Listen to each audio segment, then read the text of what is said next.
Hi everyone, welcome to Balu IQ online classes. ఈ వీడియోలో మనం డిస్కస్ చేయబోయే టాపిక్ ఏంటంటే ఏపీ హిస్టరీకి సంబంధించి కొన్ని ఇంపార్టెంట్ ఎంసీక్యూస్ని డిస్కస్ చేసుకుందామండి. సో మనందరికీ తెలుసును, ఏపీపీఎస్సీ అనేది గ్రూప్ 2 మెయిన్స్ ఎగ్జామ్ అనేది జూలై 28న మనకు కండక్ట్ చేస్తున్నట్లు ప్రకటించింది. అయితే ఏపీ హిస్టరీ అనేది పేపర్ 1 మెయిన్స్లో భాగంగా 75 మార్కుల పేపర్ అనమాట ఇది యాక్చువల్లీ. సో కాబట్టి ఖచ్చితంగా ఏపీ హిస్టరీని బాగా చదివి దాని మీద కనుక ఎక్కువ ఎంసీక్యూలు ప్రాక్టీస్ చేసినట్లయితే మంచి స్కోర్ అనేది తెచ్చుకునే అవకాశం ఉంటుందన్నమాట. అయితే మరి మనం ప్రతిరోజు కూడా పాలిటిక్స్ సంబంధించి కానీ, ఎకానమీకి సంబంధించి కానీ, అలా హిస్టరీకి సంబంధించి కానీ ఎంసీక్యూ వీడియోలు అనేది మనం మన యూట్యూబ్ ఛానల్లో చెప్పుకుంటున్నామండి. మరి మీకు కంప్లీట్ థియరిటికల్ క్లాసెస్ కావాలని అనుకుంటే మన బాలు ఐక్ యాప్ని గూగుల్ ప్లేస్టోర్లోకి వెళ్ళి డౌన్లోడ్ చేసుకోండి. ప్లేస్టోర్లో కనుక మీరు బాలు ఐక్ అని సెర్చ్ చేస్తే మీరు మన యాప్ డౌన్లోడ్ చేసుకోవచ్చు. అయితే గ్రూప్ 2 మెయిన్స్కి సంబంధించి తీసుకుంటే మనం పేపర్ 1 అనేది 349 రూపీస్కి స్టార్ట్ చేశానండి. ఇండియన్ పాలిటీ అలాగే ఏపీ హిస్టరీ కలిపి అనమాట అందులో ఉంటుంది. 6 మంత్స్ వ్యాలిడిటీతో మీకు అది అవైలబుల్ ఉందన్నమాట ప్రస్తుతానికి ఆ కోర్స్ అనేది. మీకు అందులో politic related current affairs add చేయడం జరుగుతుంది. ఏపీ హిస్టరీ కంటెంట్ అంతా యాడ్ చేస్తూ అలాగే topic wise MCQs test series కూడా మీకు ప్రొవైడ్ చేయడం జరుగుతుంది అనమాట దాంట్లో. మరి ఫస్ట్ క్వశ్చన్ చూసినట్లయితే కన్నెగంటి హనుమంతరావు నాయకత్వం వహించినటువంటి సత్యాగ్రహం ఏది? ఓకేనండి, కన్నెగంటి హనుమంతరావు గారు నాయకత్వం వహించినటువంటి సత్యాగ్రహం ఏది? ఆప్షన్స్ పెదనందిపాడు, పల్నాడు సత్యాగ్రహం, చీరాల పేరాల, నెక్స్ట్ రంపా సత్యాగ్రహం అండి. ఆన్సర్ వచ్చేసి పల్నాడు సత్యాగ్రహం అనమాట. ఇది ఏంటంటే మనకి సహాయ నిరాకరణ జరుగుతున్నప్పుడు ఓకేనండి జరిగిన ఉద్యమాలు అనమాట ఆంధ్రప్రదేశ్లో భాగంగా. చాలా ఇంపార్టెంట్ టాపిక్ ఇది. నేషనల్ మూవ్మెంట్ అనేది విత్ రెస్పెక్ట్ టు ఆంధ్రప్రదేశ్ అనేది చాలా ఇంపార్టెంట్. డెఫినెట్గా దాని మీద క్వశ్చన్స్ వస్తాయన్నమాట. మరి ఏంటి పల్నాడు సత్యాగ్రహం అంటే, ఈ ప్రాంతంలో వాస్తవానికి ఓకేనండి అక్కడ అడవుల్లో అనమాట పుల్లరి పన్ను అనేది వేసేవారనమాట. అంటే పశువుల మేతకు సంబంధించినటువంటి ఆ ట్యాక్స్ ఏదైతే ఉంటుందో దాన్ని పుల్లరి పన్ను అంటారనమాట యాక్చువల్లీ. అయితే బ్రిటిష్ ప్రభుత్వం ఏం చేస్తుందంటే ఆ ట్యాక్స్ అనేది 8 అణాల నుంచి ఓకేనండి 12 అణాలకు పెంచిందనమాట. 1921లో పల్నాడు ప్రాంతంలో కరువు సంభవించింది. వాస్తవానికి ఏంటి, కరువు టైంలో ఏం చేస్తారంటే ట్యాక్సెస్ తగ్గిస్తారండి. కానీ వాళ్ళు ట్యాక్సెస్ తగ్గించకుండా 4 అణాలు ఎక్స్ట్రా పెంచారనమాట. మీ అందరికీ తెలుసు కదా, అణా అంటే ఎంత అంటే 6 పైసలండి. అంటే 16 అణాలు వచ్చేసి 96 పైసలు అనమాట. రిజర్వ్ బ్యాంక్ ఆఫ్ ఇండియా ఏంటంటే 1957లో దశాంశమాన పద్ధతిని ప్రవేశపెట్టినప్పుడు రూపాయి అంటే 100 పైసలు అని చెప్పేసి మనకి చెప్పడం జరిగిందనమాట. అయితే మరి పల్నాడు సత్యాగ్రహం ఎప్పుడంటే 1921-22లో జరిగిందండి. ఇదేంటంటే గుంటూరు జిల్లాలో ఉందన్నమాట. శివగిరి మరియు వెల్లుర్తి అనే అడవులు ఉండేవి. ఆ అడవుల్లో అనమాట పశువులు అనేది మేపుకునేవారు అనమాట. అక్కడ అనమాట కరువు వచ్చినప్పుడు ఏం చేసిందంటే బ్రిటిష్ ప్రభుత్వం ట్యాక్స్ అనేది పెంచింది. అయితే ఈ ట్యాక్స్ని కట్టడానికి చాలామంది అనమాట నిరాకరించారండి. అందులో మించాల ప్రాంతానికి చెందినటువంటి జమీందారు అయినటువంటి కన్నెగంటి హనుమంతరావు కూడా ఉద్యమానికి నాయకత్వం వహించడం జరిగిందండి. మరి ఈయన ఉద్యమం చేస్తున్నప్పుడు ఆ ప్రాంతంలో ట్యాక్సెస్ వసూలు చేయడానికి అధికారులు వస్తే వాళ్ళకి ఎగనెస్ట్గా ఇతను వెళ్తాడనమాట. అయితే అక్కడ జరిగినటువంటి కాల్పుల్లో ఇతను చనిపోతాడండి. మరి ఇతను చనిపోయిన తర్వాత ఈ సత్యాగ్రహం అనేది అంతమైపోయింది. మరి పల్నాడు ఉద్యమం ఆగిపోయింది. పల్నాడు ఉద్యమానికి ఉన్నవ లక్ష్మీనారాయణ, నెక్స్ట్ వేదాంతం నరసింహాచార్య లాంటి కాంగ్రెస్ నాయకులు కూడా వాళ్ళ యొక్క మద్దతును ప్రకటించడం జరిగిందనమాట. నెక్స్ట్ అలాగే ఈ పల్నాడు ఉద్యమంలో పార్టిసిపేట్ చేసినటువంటి మరో పాపులర్ పర్సన్ ఎవరంటే యామిని పూర్ణతిలకం. ఎవరి యామిని పూర్ణతిలకం అంటే సహాయ నిరాకరణ ఉద్యమంలో భాగంగా మహాత్మా గాంధీ స్వరాజ్ నిధిని ఏర్పాటు చేసినప్పుడు తన యొక్క యావత్ ఆస్తిని కూడా రాసిచ్చినటువంటి పర్సన్ ఎవరంటే యామిని పూర్ణతిలకం అనమాట. చాలా ఇంపార్టెంట్. మరి నెక్స్ట్ తీసుకుంటే పెదనందిపాడు ఉద్యమం అయితే మనకి పర్వతనేని వీరయ్య చౌదరి గారు స్టార్ట్ చేశారు. చీరాల పేరాల సత్యాగ్రహం అయితే మనకి ఎవరంటే దుగ్గిరాల గోపాలకృష్ణ గారు స్టార్ట్ చేశారు. అలాగే రంపా విప్లవం తీసుకుంటే మనకి అల్లూరి సీతారామరాజు గారు చేయడం జరిగిందనమాట. ఇవన్నీ కూడా మనకి సహాయ నిరాకరణలో భాగంగా ఆంధ్ర ప్రాంతంలో జరిగినటువంటి ఉద్యమాలు అనమాట ఇవి. నెక్స్ట్ సెకండ్ క్వశ్చన్ చూద్దామండి. వీరగంధం తెచ్చినాము వీరుడు ఎవరో తెలపండి అని ఓకేనండి అనేది ఆ పద్యం అనేది ఏ ఉద్యమ సందర్భంగా పాడినటువంటి గీతం? వీరగంధం తెచ్చినాము వీరులెవరో చెప్పండి అనేది ఏ ఉద్యమ సందర్భంలో వచ్చినటువంటి గీతం అంటే ఆప్షన్స్ వందే మాతర ఉద్యమం, సహాయ నిరాకరణ ఉద్యమం, శాసన ఉల్లంఘన ఉద్యమం, నెక్స్ట్ క్విట్ ఇండియా ఉద్యమం అండి. ఆన్సర్ వచ్చేసి శాసన ఉల్లంఘన ఉద్యమం. దీన్నే ఉప్పు సత్యాగ్రహం కూడా పిలుస్తారనమాట. దీన్ని మరి నేను ఎలా గుర్తుపెట్టుకున్నానంటే చూడండి, వీరగంధం అన్నారు కదండి. గంధం అంటే ఏంటి? పౌడర్ కదా.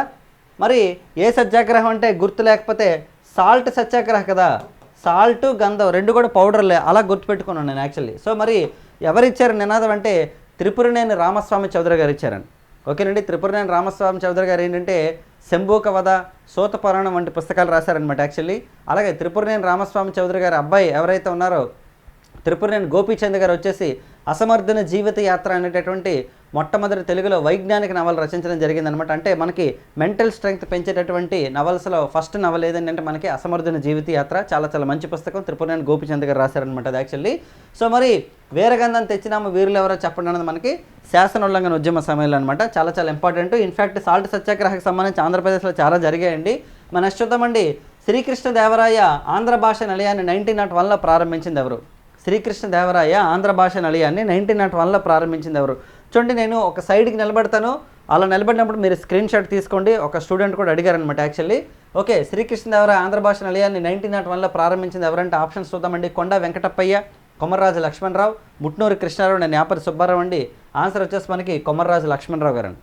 సో కొమర్రాజు లక్ష్మణరావు గారికి ఒక స్పెషాలిటీ ఉంది. ఏంటంటే బాలగంగాధర్ తిలక్ యొక్క మరాఠా మరియు కేసరి ఈ రెండు న్యూస్ పేపర్లలో కూడా తెలుగులో వ్యాసాలు రచించినటువంటి ఏకైక తెలుగు వ్యక్తి అనమాట. అంటే వ్యాసాలు రచించినటువంటి ఏకైక వ్యక్తి అంటే మరాఠా మరియు కేసరి న్యూస్ పేపర్లు ఉన్నాయి కదా బాలగంగాధర్ తిలక్వి. కేసరి వచ్చేసి మరాఠా భాషలో, మరాఠా వచ్చేసి ఇంగ్లీష్ లాంగ్వేజ్ ప్రారంభించారనమాట. దానిలో వ్యాసాలు రచించిన ఏకైక తెలుగు వ్యక్తి ఎవరంటే మనకి కొమర్రాజు లక్ష్మణరావు గారు అండి. మరి ఈయన 1901లో మనకు వచ్చేసి శ్రీకృష్ణదేవరాయ ఆంధ్ర భాష నిలయాన్ని ఎక్కడ ప్రారంభించారంటే హైదరాబాద్లో ప్రారంభించడం జరిగిందనమాట. చాలా చాలా ఇంపార్టెంట్. సో నెక్స్ట్ చూద్దామండి. కందుకూరి వీరేశలింగంకి దక్షిణ భారతదేశ విద్యాసాగర్ అనే బిరుదు ఎవరిచ్చారు? కందుకూరి వీరేశలింగం గారికి సౌత్ ఇండియన్ విద్యాసాగర్ అనే బిరుదుని ఇచ్చింది ఎవరు అంటే మనకి ఆప్షన్స్ చూద్దామండి. చిలకమర్తి లక్ష్మీ నరసింహం, కొండ వెంకటప్పయ్య, ఎంజి రనడే, భోగిరాజు పట్టాభి సీతారామయ్య. ఆన్సర్ వచ్చేసి ఎంజి రనడే అండి. మహాదేవ గోవింద రండే గారు వచ్చేసి బ్రహ్మ సమాజ్లో ఒక మెంబర్ అనమాట యాక్చువల్ ఇతను. ఓకేనండి. అలాగే నెక్స్ట్ తీసుకుంటే కందుకూరి వీరేశలింగం గారు కూడా బ్రహ్మ సమాజ్లో ఒక సభ్యులు అనమాట. అయితే భారతదేశంలో ఈశ్వరచంద్ర విద్యాసాగర్ గారు వచ్చేసి 1856 డిసెంబర్లో ఏంటంటే ఒక మొట్టమొదటి వితంతు పునర్వివాహం జరిపించారండి యాక్చువల్లీ. అప్పట్లో డల్హౌసీ అనమాట గవర్నర్ జనరల్, ఆయన యొక్క సహాయంతో అనమాట భారతదేశంలో వితంతు పునర్వివాహ చట్టాన్ని తీసుకొచ్చి మనకి ఫస్ట్ టైం అనమాట వితంతువులకు కూడా వివాహం చేసిన మొట్టమొదటి వ్యక్తి ఇండియాలో ఎవరంటే మనకి ఈశ్వరచంద్ర విద్యాసాగర్ గారు. మరి అలా తీసుకుంటే సౌత్ ఇండియాలో అంటే దక్షిణ భారతదేశంలో విద్యాసాగర్ గారు లాగానే 1881 డిసెంబర్లో అనమాట మొట్టమొదటి వితంత పునర్వివాహం దక్షిణ భారతదేశంలో చేశారండి రాజమండ్రిలోని. కాబట్టి అందుకని చెప్పేసి ఎంజి రనడే గారు ఏం చెప్పారంటే సౌత్ ఇండియన్ విద్యాసాగర్గా కందుకూరి వీరేశలింగం గారికి అనమాట బిరుదు ఇవ్వడం జరిగింది. చాలా చాలా ఇంపార్టెంట్. మనకి ఇండియన్ హిస్టరీలో భాగంగా ఈ క్వశ్చన్ చాలాసార్లు అడిగాడు, మనకి ఏపీ హిస్టరీలో కూడా అడిగాడు. నెక్స్ట్ చూద్దామండి. హరికథా పితామహుడు అని ఎవరిని పిలుస్తారండి? హరికథా పితామహుడిని ఎవరిని పిలుస్తారు? ఓకేనండి. హరికథలు అంటే మీకు తెలుసు కదా, మనకి విలేజ్ల్లో ఇప్పటికి కూడా వేస్తుంటారు అనమాట యాక్చువల్లీ. దీనికి పితామహుడు ఎవరండి అంటే ఆదిభట్ల నారాయణదాస్ గారు. ఓకేనండి, ఆదిభట్ల నారాయణదాస్ గారు అనమాట.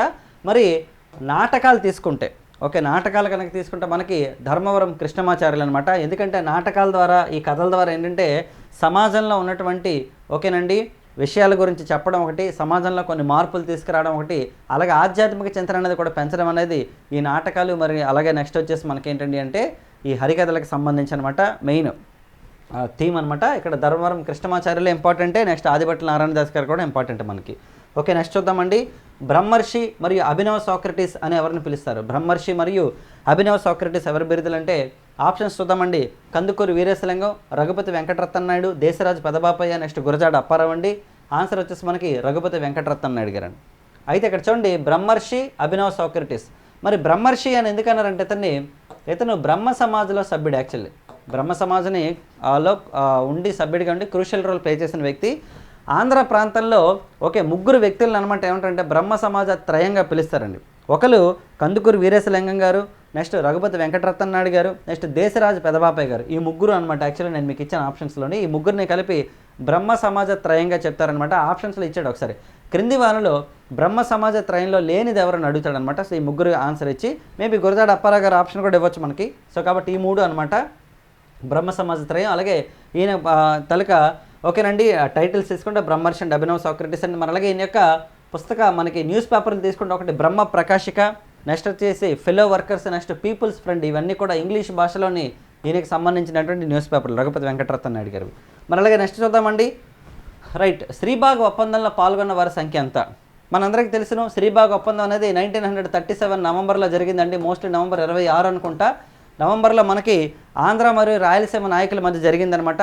శ్రీబాగ్ అనేది ఏంటండి అంటే కాశీనాథన్ నాగేశ్వరరావు గారి యొక్క ఇల్లు అనమాట. అంటే ఆయన యొక్క బిల్డింగ్ పేరు వచ్చేసి మనకి శ్రీబాగ్ అండి. అందులో పాల్గొన్నటువంటి వారి సంఖ్య ఎంతంటే 8, 7, 9, 10.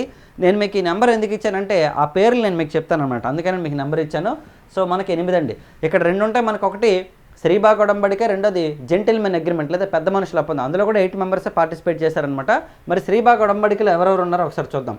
చూడండి, ఆంధ్ర ప్రాంతం నుంచి ఎవరెవరు పాల్గొన్నారంటే కొండ వెంకటప్పయ్య గారు, పట్టాభి సీతారామయ్య గారు, దేశరాజు హనుమంతరావు గారు వచ్చేసి మనకి ఆంధ్ర ప్రాంతం నుంచి పార్టిసిపేట్ చేయడం జరిగిందండి.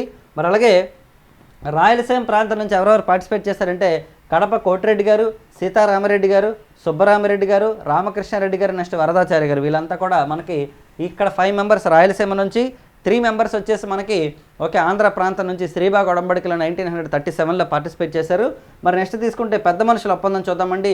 మరి పెద్ద మనుషుల ఒప్పందంలో ఎంతమంది పార్టిసిపేట్ చేశారంటే 10, 8, 12, 9 అండి. ఆన్సర్ వచ్చేసి 8 మనకి. మరి ఎందుకు జరిగింది జెంటిల్మెన్ అగ్రిమెంట్ అంటే 1953 డిసెంబర్లో అనమాట మనకి భాషా ప్రయుక్త రాష్ట్రాలకు సంబంధించినటువంటి కమిటీని అపాయింట్ చేయడం జరిగింది సెంట్రల్ గవర్నమెంట్. అందులో భాగంగా భారతదేశంలో భాషా ప్రయుక్త రాష్ట్రాల ఏర్పాటు కోసం మనకి రిపోర్ట్ ఇచ్చారండి. మరి అప్పుడు ఆంధ్ర స్టేట్లో మనకి ఆంధ్ర మరియు రాయలసీమ ఉన్నాయి. అలాగే నెక్స్ట్ వచ్చేసి హైదరాబాద్ స్టేట్గా మనకు వచ్చేసి తెలంగాణ ప్రాంతం ఉందండి. అప్పుడు హైదరాబాద్ రాష్ట్రానికి ముఖ్యమంత్రి ఎవరంటే బూర్గుల రామకృష్ణారావు గారు అనమాట. వీళ్ళందరి యొక్క సహకారంతో ఏం జరిగిందంటే మరి ఆంధ్రాలో ఉన్నటువంటి అలాగే తెలంగాణ అంటే హైదరాబాద్ ప్రాంతంలో ఉన్న తెలుగు వాళ్ళంతా కూడా కలిసి ఉంటే బాగుంటుందన్న ఉద్దేశంతో ఆంధ్రప్రదేశ్ ఆంధ్రప్రదేశ్ అనే దాన్ని ప్రపోజ్ చేయడం జరిగింది. దీనికి సంబంధించి సాధ్యాసాధ్యాలు అలాగే రాష్ట్రం ఏర్పాటైన తర్వాత ఉన్నటువంటి ఫ్యూచర్ గురించి సంబంధించిన జరిగిన అగ్రిమెంటే 1956 మనకి ఫిబ్రవరి 20వ తేదీన ఢిల్లీలో జరిగిందండి. అదే మనకి పెద్ద మనుషుల ఒప్పందం అనమాట. మరి ఇందులో పార్టిసిపేట్ చేసినటువంటి ఆంధ్రులు అలాగే తెలంగాణ లీడర్స్ ఎవరంటే తెలంగాణ ప్రాంతం నుంచి బూర్గుల రామకృష్ణారావు గారు, జేవి నరసింహరావు గారు, కేవీ రంగారెడ్డి గారు, నెక్స్ట్ వచ్చేసి మరిచెన్నారెడ్డి గారు. వీళ్ళ నలుగురు కూడా పార్టిసిపేట్ చేశారండి తెలంగాణ ప్రాంతం నుంచి. మరి ఆంధ్ర ప్రాంతం నుంచి పాల్గొన్నటువంటి నాయకులు ఎవరెవరండి అంటే మనకి బెజవాడ గోపాలరెడ్డి గారు. ఈయన్ని ఆంధ్ర ఠాగూర్ అని పిలుస్తారు. ఎందుకంటే మనకి రవీంద్ర భారతి రావడంలో క్రూషియల్ రోల్ ప్లే చేసిన వ్యక్తి మనకి బెజవాడ గోపాలరెడ్డి గారు అండి. అలాగే నెక్స్ట్ నీలం సంజీవరెడ్డి గారు, అల్లూరు సత్యనారాయణ రాజు గారు, నెక్స్ట్ సర్దార్ గౌతుల అచ్చన్న గారు. వీళ్ళంతా కూడా మనకి ఏంటండి అంటే పెద్ద మనుషుల ఒప్పందం పార్టిసిపేట్ చేసినటువంటి ఆంధ్ర నాయకులు, నెక్స్ట్ తెలంగాణ నాయకులు. సో ఇవండి మీకు ఏపీ హిస్టరీకి సంబంధించినటువంటి ఇంపార్టెంట్ క్వశ్చన్స్. ఇంకా నెంబర్ ఆఫ్ క్వశ్చన్స్ చేద్దాం. జూలై 28 అంటే మనకి దాదాపు 100 డేస్ టైం ఉంది కాబట్టి నేను నెంబర్ ఆఫ్ వీడియోస్ చేస్తాను. దాదాపు 30 నుంచి 40 వీడియోలు చేసి నేను మీకు ఇంకెక్కువ ఎంసీక్యూలు ఇవ్వడానికి చేస్తాను. దీంతోపాటు మన యాప్లో కంప్లీట్గా థియరిటికల్ క్లాసెస్ ఉన్నాయి, అలాగే మెటీరియల్ ఉంది, టెస్ట్ సిరీస్ కూడా అవైలబుల్ ఉంది, అలాగే ఇండియన్ పాలిటిక్స్ సంబంధించి కూడా మీకు బ్రహ్మాండమైన వీడియోలు పెట్టాను నేను మీకు. సో కాబట్టి మీకు గనక నా ఎక్స్ప్లెనేషన్ నచ్చినట్లయితే మీరు మన యాప్ని డౌన్లోడ్ చేసుకోండి. అలాగే మీరు కోర్స్ కావాలనుకుంటే తీసుకోండి. అలాగే యూట్యూబ్ ఛానల్ని రెగ్యులర్గా ఫాలో అవ్వండి. మీకు చాలా మంచి కంటెంట్ అనేది ప్రొవైడ్ చేస్తాను. ఇవన్నీ కూడా మీకు ప్లేలిస్ట్లో పెడతాను, యాజ్ వెల్ యాజ్ మీకు మన యాప్లో కూడా నేను మీకు ప్రొవైడ్ చేస్తాను థియరీ కంటెంట్తో పాటు. సో నెక్స్ట్ వీడియోలో మళ్ళీ కలుద్దామండి. Thank you very much all of you and wish you all the best.